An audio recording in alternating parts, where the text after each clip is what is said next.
Obviously, a lot of who we are is being shaped by the younger self of ourselves. When you're a middle class family, when you're not rich in India, you are fundamentally frugal, right? Looking back, you would think that it's genius, it was gutsy, it was ballsy, all of that. Right. At that point, it was none of those. Okay. I always wanted to do something of my own. Uh-huh. You can think about anything, you can experiment on anything, because Agreed. you don't know what you're going to do, right? Uh. I have some network in IEEE, Uh. and I'm good at speaking. By that time, I got good at speaking. Right. I was very good at doing workshops, and I've actually organized many workshops. So my plan was I can simply go and do interview preparation workshops. The way we always wanted to build a product, but we didn't know that there was investment and things like that were available. So we did bootstrapping because that's all we know. I had no idea that we could raise money. We built 4 products that failed. It was not one pivot. Every 6 months we would pivot. I got about 65 no's before my first yes. The US company was acquiring an Indian company, so that took a long time to pull it off. If you have the right values, then you are in the right culture. If you're in the right culture, you are in the right team. I'm not looking for rock stars. I am looking for people who can join the team, and the team together becomes a rock star team. Change is like the only constant in a startup. So unless the person cannot take change, you shouldn't even hire that person. Docket learns from the bestsellers in the company. What that means is we learn the facts and even the verbatims from the bestsellers. Stay grounded. The will of the divine shall be executed. When you are in love with the journey, you are not worried about the destination, knowing that it's anyways out of your hand. Right. Today we have Arjun with us. Arjun is a leader in sales and marketing technology with 2 successful exits. He's now leading Docket AI. He founded his first company at 23, eventually selling it to FullContact. Later, he launched Incent.ai, which was acquired by Zoom Info, where he served as a chief data officer. Arjun, welcome to the show. Thanks a lot, Meher. Great to be in conversation with you, and thanks a lot for having me. Wonderful. Great.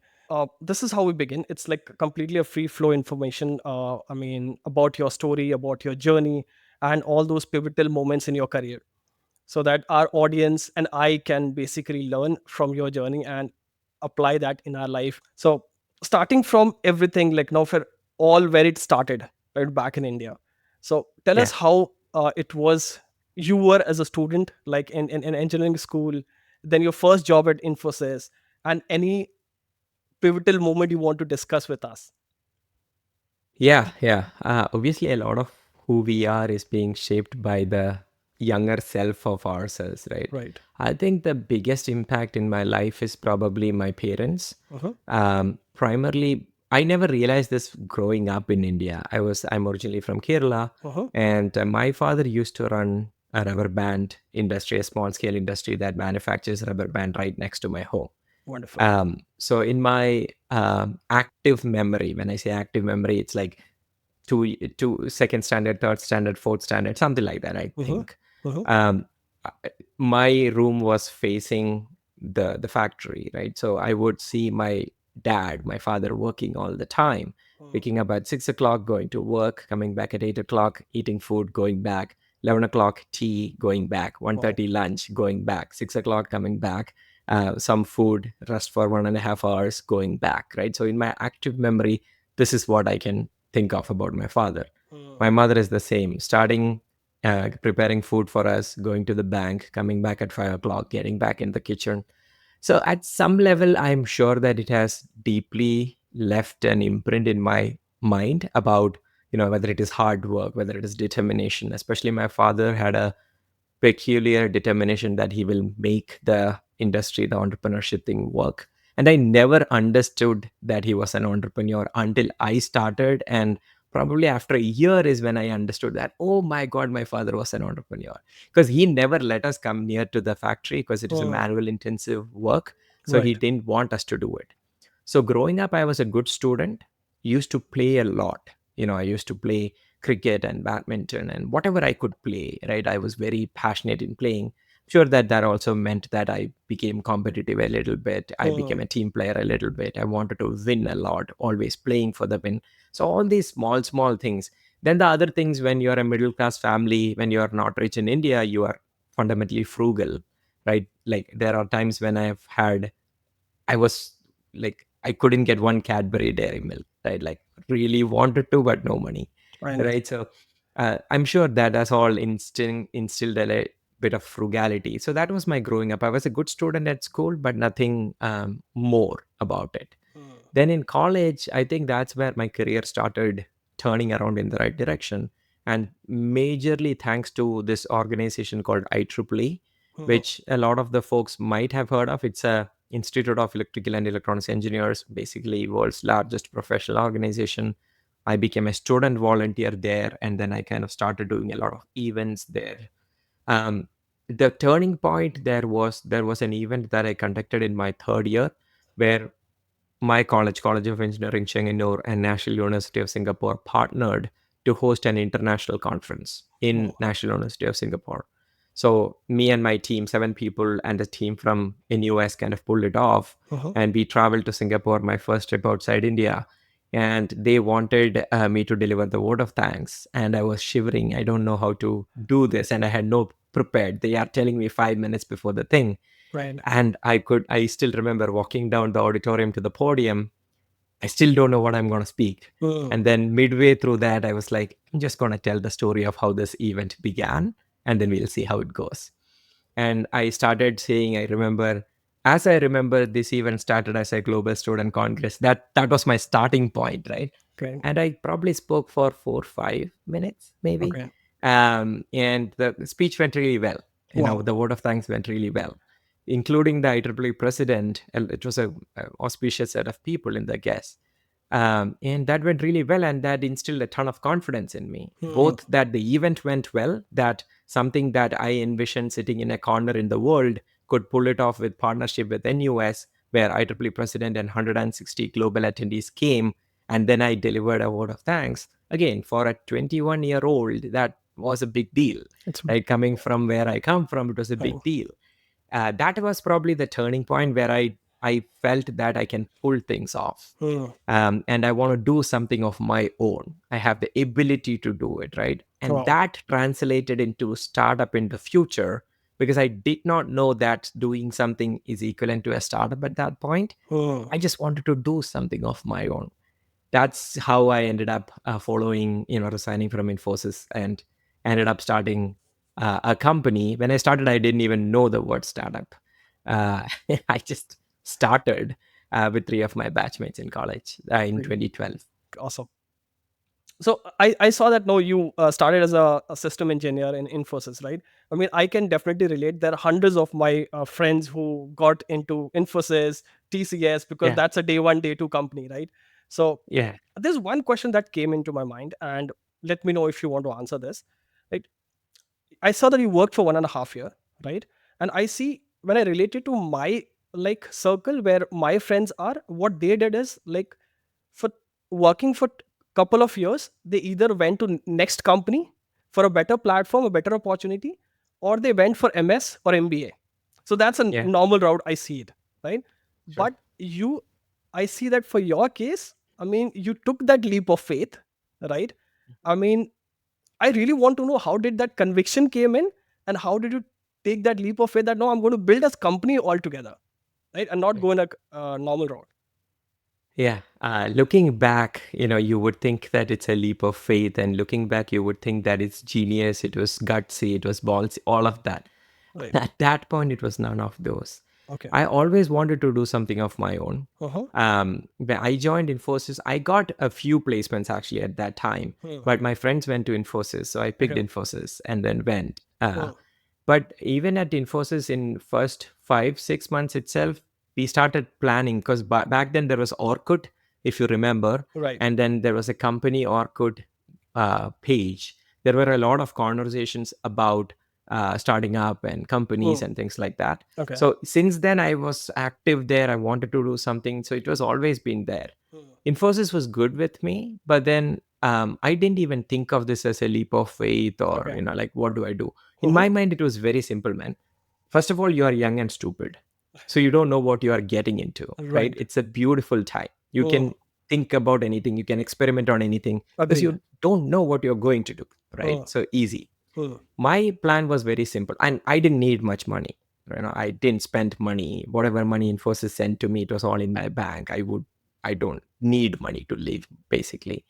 So when I thought about it, okay, I'm gonna try go out and do something.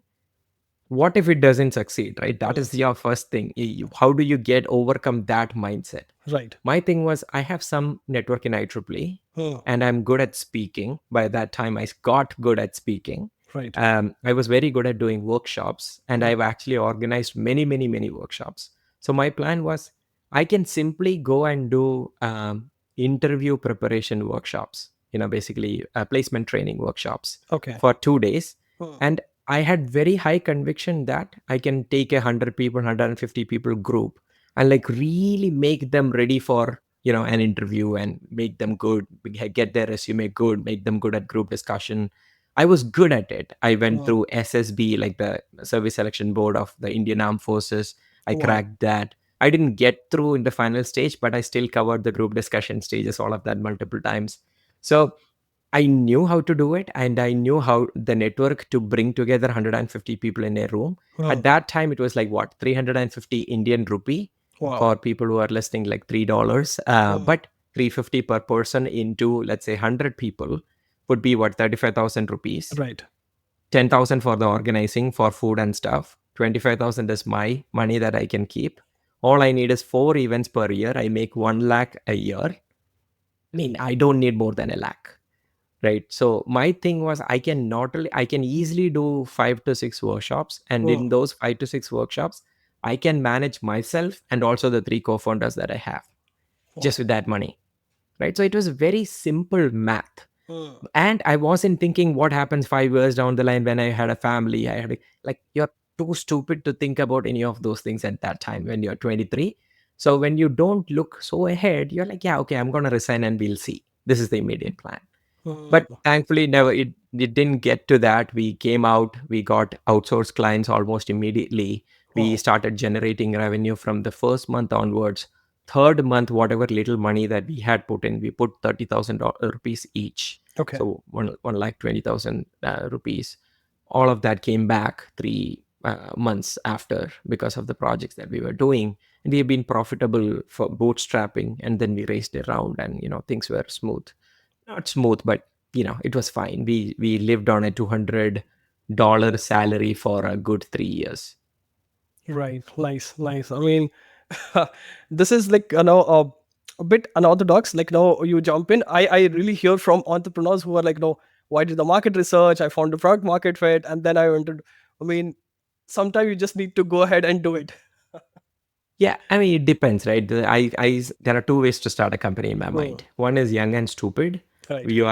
You are 18, 19, 20, below 25, let's say. You don't know anything. You don't know anybody. You don't Hmm. have any restrictions. You don't have any constraints, right? Hmm. You have 2, 3, 4, 5 years going ahead of you where you can kind of figure it out, right? That is the young and stupid. Then there is the above 30, above 35, you start a company like I'm Hmm. doing with Docket now. I Hmm. have a family, I have a baby, I have the network, I know people, I have done Hmm. something in my life, and that now it's a more calculated thing, right? Correct. Like, if I join this company, how much is my risk? How much would I earn? What is the opportunity cost? Is my family all right? So you can start in both ways. Hmm. Much easier to start when you are young and stupid. Right. Right. Low risk. Yeah. Right. And less to lose. Even if you fail, Yep. it comes with a lot of learning. And I think entrepreneurship not only teaches you the business, it teaches you life as well. I mean, that's what I've understood, 100%. because when you build it early, you go through a lot of challenges right in the beginning. And I mean, you learn a lot as well. So I believe Yeah. the first company you built in was Profoundis, right? That's why, if I'm calling it right.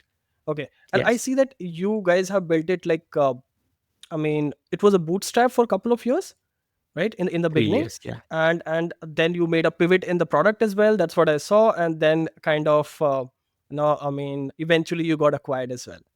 Great, great. Yeah. So just a couple of questions on that upfront, because a lot of our viewers are also an entrepreneur, basically, early career professionals who are looking to jump into. So just wanted to understand, how was your journey building Bootstrap? Because I know that you already said no, you put in some money, right? But Yeah. if you can also dive in, like, telling us, like, how did you hire that first hire, second hire? How did you kind of expand on Bootstrap, and what was the early Yeah. challenges? Yeah. It's in our case, what happened is my co-founder CTO Anub, who is Uh-huh. also my co-founder CTO with my current company, Okay. when he came out of his previous company, there Uh-huh. was a customer based in Turkey that he was supporting. Okay. So when he decided to leave, that customer wanted to leave with him, Hmm. because that customer was in love with him. So we spoke to his employer, and the employer was also a startup at that time. He said, I mean, I am anyways going to lose that customer. So if you guys want to take that customer, that's fine. That's how we got our first customer right from day one, actually, Wow. thanks to a Nice. bunch of people. Nice. Also, the first hire that we had came through his network. There was a Hmm. person who was working with him on side projects and things like that. So he became our first team member, employee, let's say. Hmm. And then the way we always wanted to build a product, but we didn't know that there was investment and things like that that were available. So we did bootstrapping because that's all we know. Uh, Right. I had no idea that we could raise money. So what we ended up doing is we did the projects, took that money, and started building products. Hmm. And we built 4 products that failed. It was not one pivot. Every 6 months we would pivot. There was one product called as Tips. Then there was one called Emotion. Then there Hmm. was one called I Testify. There was one called Sense. And then the Wow. fifth product was Vibe. The same company, same legal entity, nothing changed. But every 6 months we would pivot from one to the other, Bro. trying to find whatever we were trying to do. The fifth Got it. product actually succeeded. Nice. And then you got then you went for like funding. You raised 1 million. How was life after that? Oh, first one I raised way less, 380,000 in total for the first company. Okay. Okay. So Yeah. like how was life after that when you have some money in your account? Yeah. First of all, racing was very tough. Hmm. We were doing B2B. We were actually in the B2B sales intelligence space. But Okay. back then, sales intelligence space was not even around it. Hmm. Like nobody knew that that space was called sales intelligence. Sales intelligence was coined, I don't know, post of 2015, I'd assume. So we called it B2B data analytics. So nobody was willing to fund it. So I got about 65 no's before my first yes with my funding. 66% said yes, and then in another 10 meetings, all of my the other 300 and whatever 350 got done. um, so after the money came, nothing significantly changed. Mhm. The big change was, instead of taking $200 salary per month, Mhm. we increased that to into 448, yeah, roughly $1,000 Got it. a month. So that was the big change, Mhm. um, that's it. Everything else, we started scaling the company. We already had MRR coming in. Hmm. We were at $2,500 MRR at that time, monthly Okay. recurring revenue at that Okay. time. We were starting to scale that to 3K and 3.5K. So slowly we were starting to build out. There was a motion. We identified that we are a B2B company. Hmm. So yeah, things were kind of starting to happen. Got it. But from other than that, we nothing happened. We managed to scale the team up a little bit and started executing only on product. We stopped the services completely. Got it. So going a bit deep in your journey, like post that, after that you got acquired. After some time, you got acquired by Full Contact, right? So just wanted to know in terms of bit data, if you would like to share, what was your ARR before you got acquired, and what was the team strength? Yeah, the ARR was insignificant. Hmm. We hadn't reached 1 million. Okay. And it was I legally I cannot Oh, disclose the I mean, sum. understand. We had 72 people, all based in Kerala at that time. So Got we it. were 52 when we decided to sell, and it took 6 months because a US company was acquiring an Indian company. So Hmm. that took a long time to pull it off. So in that 6 months, we further scaled up to 72. So Got it. when we sold, we were 72 people. Yeah, Nice, nice. And now you are like kind of part of the Full Contact, right? I mean, you are heading that's the right. data there and everything. So like I saw that no, you also build the team there, right? You scale the company, you build a team of certain level. Just one question in that upfront, like when you hire the leadership team, okay, or let's say I'll put it in a very concise way. If you hire a leader, like what do you see in it? I mean, it's more of a like cultural fit, or it's more of like no, I mean the skill based, or I mean, if I can put in like, what is a make or break part for you? Yeah. The break part will probably be the culture for sure. Culture or maybe values is probably a better word to use. Uh-huh. It's the same. If you have the right values, then you are in the right culture. If you're in Got the it. right culture, you are in the right team. So when I say values, like, see, I tend to build teams that are a little bit on the humble side. If you look at all of my teams, you wouldn't see a ton of Ivy League people. I don't have anything against Ivy League people. In fact, I think they are all very smart people.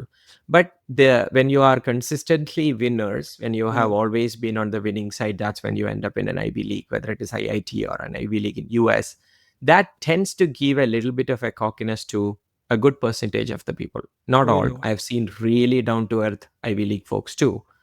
But I end up building people who are more humble in nature. Got it. And secondly, people, I'm not looking for rock stars. Rock Mm. star is a person who is like, so amazing in his or her individual ability. I'm Got it. not looking for rock stars. I am looking for people who can join the team, and the team together Mm. becomes a rock star team.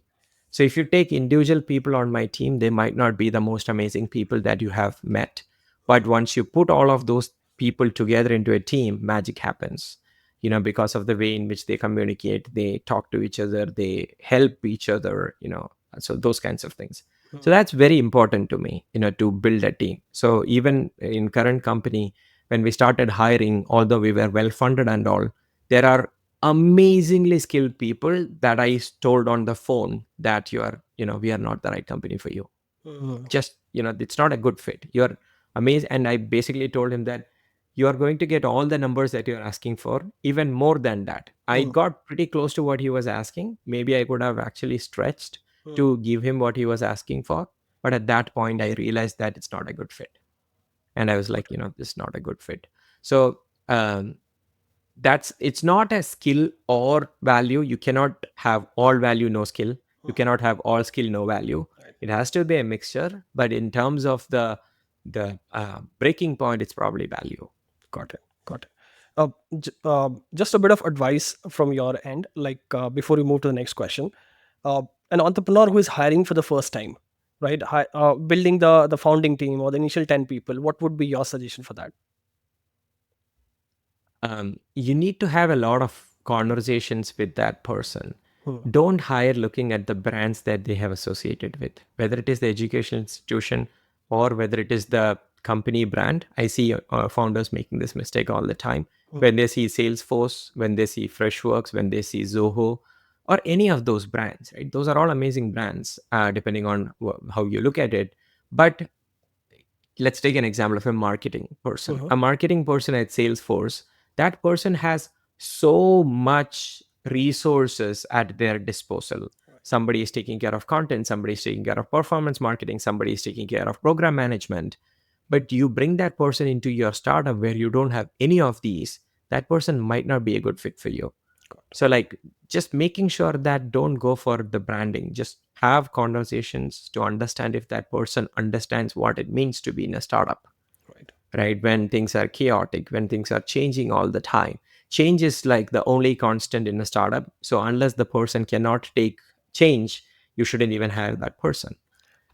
Yeah, so that's how I would think about the initial hiring, right? You need to have people who you can trust a lot, people who are okay with change, and people who are willing to learn and adapt, Hmm. right? Because the starting role might not be the role that ends up being for that person, right? So Got it. I've always seen people who are willing to make their own changes. Those are the best people in the company.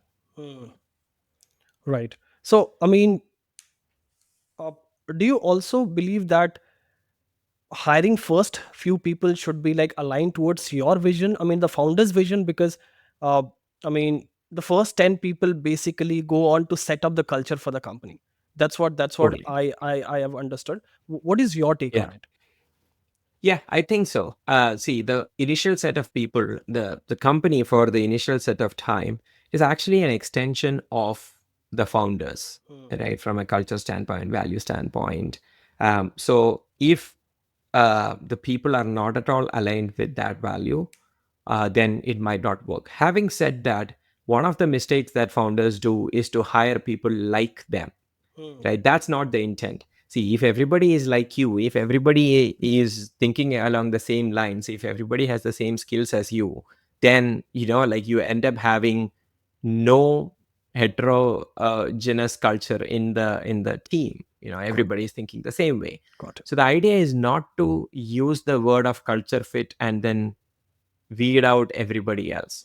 You need to bring in with orthogonal thoughts. You need to bring in people who can challenge you as a founder. You need to give vulnerability and say that, hey, no pride of ownership, please feel free to challenge me. We do this all the time. Like, I actually give explicit permission to my team that, hey, if you think I am being stupid, call me out in public. I don't care. In fact, I would rather you call me out in public so that I can accept that I am being stupid, so that the rest of the team agrees that, okay, it is okay to be vulnerable. It is okay to be stupid. It is okay to give an idea and be, like, this is not a good idea, and that's fine.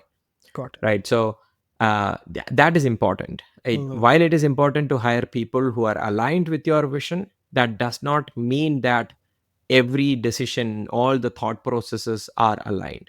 We are all aligned at a larger, like the North Star we are aligned on. On the path we may disagree, the steps we may disagree, the way we may disagree, and that's all okay. That should be okay.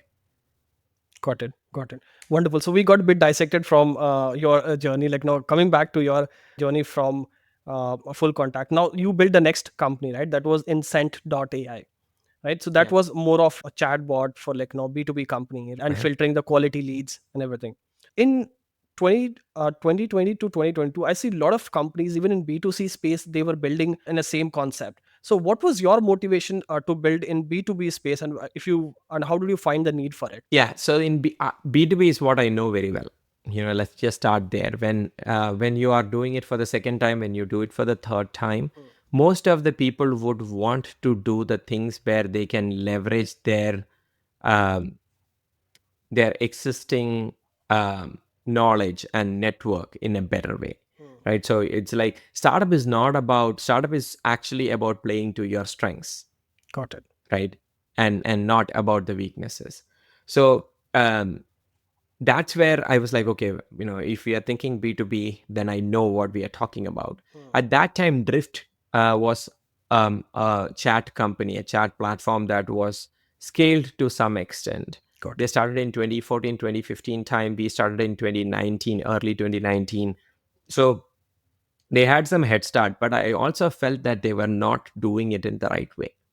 I just felt that there's a much better way to do real-time conversations that enables buyers. So instead of thinking of ourselves as a chat bot, we thought of Incent. The word Incent comes from intent and consent of the buyer. So we were like, there's a much better way for us to do a buyer first experience, um, with chat being the medium, but it's a human first experience with chatbot assisting the humans, Got it. which is a slightly different way than how the existing vendors were doing it. That was the belief, and that is the thesis with which we started the company. Got it. Got it. So Yeah. basically, no, and then you got acquired again, right? With Yeah. Zoom Info, right? And now Mhm. here you are again, the chief of data, right? You're taking care of the company, right? Perfect. So now coming down to your, current company, that's Docket.ai. I find it really, really interesting. And I was reading a bit on sales AI and everything. And I see that there are a lot of companies, especially in Bay Area, are coming up with the concept, right? Totally. Great, great. Mhm. So, I mean, I know what Docket AI is. If you can also tell us to our viewers what the company does, and possibly if any entrepreneurs watching this they can reach out and possibly have further conversation with you. Sure. Yeah. Docket is an AI sales engineer. When B2B companies are trying to sell their products or services to buyers, Uh-huh. buyers have a lot of technical questions. And the salespeople are not typically engineers. So they Uh-huh. might not know all of the details of the product or the value propositions or the competitive intel or the ROI. Like, there are a lot of questions that these buyers can ask. Got it. So instead of going and seeking the help of a sales engineer all the time because they are busy and they have other things to do, Right. they can simply ask Docket. Uh, Docket ingests all the existing go-to-market knowledge in a company, structures it into a knowledge graph, learns from the best sellers, and it answers 85% of the questions at 95% precision. Wow. Nice, nice. That is a great way to put in. I mean, just a couple of questions on this on the product side, right? Now, what I believe is, I mean, tell me if I'm wrong. Okay. So, what I believe is, once the sales we do, we provide external solution to the company, right? But technically, we are solving the internal problems, right? Let's say if the sales is not happening, or the revenue is not to the point, or let's say company's cash flow is less, right? So that's why we buy the solution from, let's say, B2B company or as a solution, right? And now I believe since Docket AI is in the place, like sales engineer do have that kind of personalized communication, right? I mean, that customized communication, that now personalized something that happens, right? So how does Docket AI does that? I'm pretty curious to know. Yeah. See, Docket learns from the bestsellers in the company. What Hmm. that means is we learn the facts and even the verbatims from the bestsellers. Got And it. given how advanced LLMs are, the Hmm. generation of the answers are very human like, Got it. right? Having Hmm. said that, Docket is still an internal system. So we are not directly interfacing with the customers today. Got We are it. like an internal sales engineer. Hmm. So we are giving our facts and answers to the salespeople or the sales engineers or the Hmm. account managers, Hmm. and they are saying this out to their customers. Got So it. the relationship is still intact, Hmm. and we are not trying to replace the existing sales engineers. What we have seen with our customers is the existing sales engineers are so busy right now with the number of things that they are doing. A lot of these mundane things that they are doing, like answering the questions from account executives. If you have like 100 people account executive team, the Uh-huh. same exact questions will keep coming up all the time. Hmm. You'd be surprised at how, like, there's a Pareto principle: 20% of the questions come 80% of the time. But Got it. every AE will ask this question. Every Got AE who is newly onboarded will ask the same question. it. And that pulls a lot of time from sales engineers and other experts. Got it. Now you don't have to. Docket will answer them. Hmm. Think about the RFP, RFI, security questionnaires that these people are filling. These are pretty much the same questions. Sometimes there are 200, 300 questions in an Excel sheet Got that it. these guys are filling that they have filled like 5 times before. Why? Hmm. AI can do it extremely well. So Got we fill out 85% of the all of these things so that they can simply verify it, it. make some small changes here and there, and send it out. Got it. Similarly, for product generation, product document generation. If you want to generate a document, if you are writing it by hand, starting from scratch, Hmm. it'll take a long time. Instead, all you want to do is just tell Docket. We'll give you like an 80% ready document. Feel free to edit it from there. So last week I interviewed one of the founder who is like founder of Flowworks. I mean, they are into the similar space. So I mean, they had a very interesting story as well on their product. So I just have one question on Docket, and then we can like kind of go to the conclusion. Like, I mean, how do you train the model on the new product? Let's say if something new comes into the market, and your client needs it immediately. And how do you basically train Docket on an immediate basis or onto new information? Let me make sure I understand the question. Are you Mhm. asking how would we do it if a new model comes into the market New or a new product. Let's information say is? new products come Uh, in, and the client wants it on an immediate basis. So how much time does it sure. take you to like kind of fit into the model and everything? Yeah, it's pretty instant. It's fast. So the way in which we are doing it is we are not pre-training the model. We Hmm. are not fine-tuning the model. Okay. We do a little bit of that, but not in the LLM space. For the Hmm. LLM, we use OpenAI's models. That's what underneath the architecture. There are a lot of small things that we have, but the LLM is the OpenAI's model. Got it. So we use a technology called as RAG, Hmm. Retrieval Augmented Generation, which is pretty much the same exact technology that all the B2B enterprises are using, whether it is Salesforce or all the players use the same methodology. Right. But then there are obviously nuances in terms of how you do it. We own the entire stack. We Hmm. have built the whole stack by ourselves. So we have full control in terms of the way in which we chunk the data, gather the data, store the data, retrieve the data, re-rank the data. Everything we have full control on. So when there is a new piece of information that is coming to light, which could be like a new product, Uh-huh. the question is, where are we going to get that knowledge from? Right. It could come from a PRD, a product requirement document. It could come from a product release note. It could come from a one pager from a PMM. It could come from an internal training session. It could come from Jira Confluence. So we are linked into all of these things, right? So the information flows into the system, and the system is immediately able to learn from it. Wow. So it's like, you can say it's probably an hour, maybe two, but that's Got about it. Wonderful.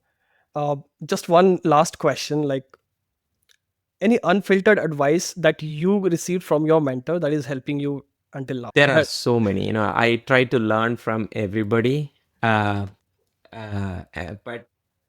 probably when you ask this question, this is the first thing that came to my mind. So let me Yeah, say this. please, please. When I exited my first company, we became the first product company in the history of Kerala to exit. Oh It yeah, has, I read that. I read that. yeah, it has never happened before, right? That meant that it became a big news, and we were carried by the 23 media outlets or something. So the day the PR went out, almost everybody in Kerala kind of read that news. It was Wow. that big of a deal. And I sent a message to one of my mentors saying, "Hey, PR is out, it's flying, it's amazing," and I was feeling on cloud nine, right? And he responded back saying, uh, "Stay humble, stay grounded. The will of the divine shall be executed." Wow. Again, whether you are an atheist, whether you are a theist, you are religious into whatever religion, that is not the thing. The key is that whatever happens, it just happens, right? You Right. are there. Right.